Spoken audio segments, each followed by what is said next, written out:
Welcome to the MMAPlay 365 free fantasy fight breakdown. For each card, we'll give away our analysis for one future fight, including how to approach it in your DraftKings and FanDuel contests. You can access our full daily fantasy offering, including picks, tier lists, expert rankings, tournament exposures, and historical optimal lineup analysis for just $5 per event or $10 per month by logging on to www.MMAplay365.com. Back again for the first event of 2023. Been more than a month without seeing you guys. Thank you for checking out the video. You had the long month off. I was sick the last 2 weeks, the last two events we have, so it's been a while since I dropped a video, but we are back. And in this episode, we're going to talk about Allan Nascimento and Carlos Hernandez. Nascimento is a minus 330 favorite in the books right now. The comeback on Carlos Hernandez plus 275 on DraftKings, which is what we're primarily going to focus on in this video. Nascimento is 9,100. Carlos Hernandez is 7,100.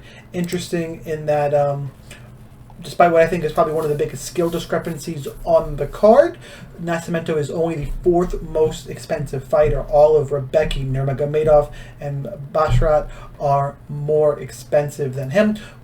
We'll talk about that more in a second. So what's interesting here, if you go, you kind of wiki cap for a second, Carlos Hernandez riding a 7-fight winning streak, has not lost since his pro debut.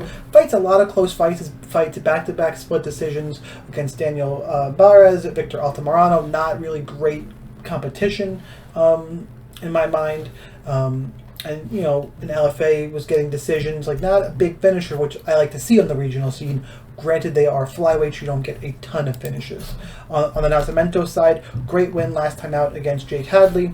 Lost to Ulanbekov, and before that, he's got plenty of armbar finishes, aggressive type of Brazilian fighter. Now, why is all that important? I think just, if you look quickly, you see more losses on the Nascimento side. He's a big favorite for a reason. He's aggressive, and like I mentioned earlier, the biggest skill discrepancy in this fight is the Nascimento grappling, which is great for DraftKings. He should run through Carlos Hernandez on the ground. And it's also great for those less skilled players on DraftKings who are, the other big thing to mention is the fight log. Casuals go, they look in, they see Nascimento scored 83 points against Hadley and 20 points against Ulanbekov, and he was taken down in those Ulanbekov fights. Well, Ulanbekov and Carlos Hernandez, way different level of wrestling. Jake Hadley, he was able to get him down. Hadley's a really good fighter, and he controlled him for 9.5 minutes. I don't think he's going to control Carlos Hernandez for 9.5 minutes, because I think he's going to finish him. I think he's going to be able to posture up, land big shots, look for submissions. He's going to be much more active. Where Jake Hadley, still active fight, they scrambled back and forth. Hernandez, I don't think is going to have that for him in this fight. I think Nascimento really rolls over him, and I picked this fight for the video because I think, I'm wondering, I'm still kind of working out what my ownerships are going to be, but Nascimento for me is going to be a really strong play. I think he is one of my first guys in cash games because of how aggressive he is. There's tons of volume.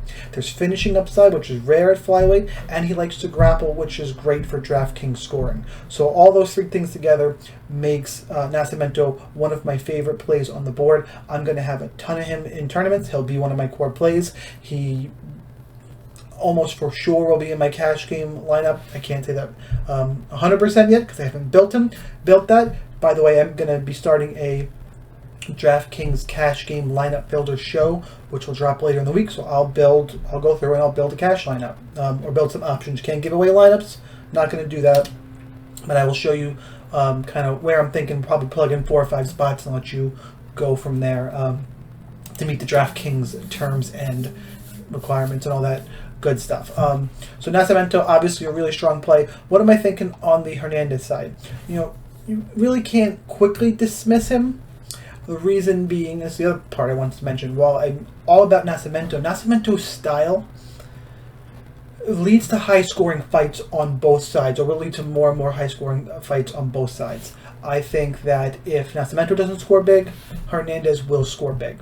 So I'm not recommending a fade on Hernandez. I think you need to mix him in tournaments. And it kind of, how much, depends on how much salary you have and how confident you are, how much of Mendonca and Barcelos and Fiore you want to play. And those guys I don't really want to play a ton of. I'll mix in some of Jimmy Flick and I'll mix in some Cachoeira.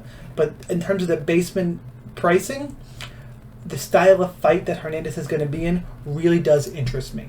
So I'm going to have more Carlos Hernandez than you would expect, being how confident I am in Nascimento. It's all about finding upside and scoring. It is MMA, obviously.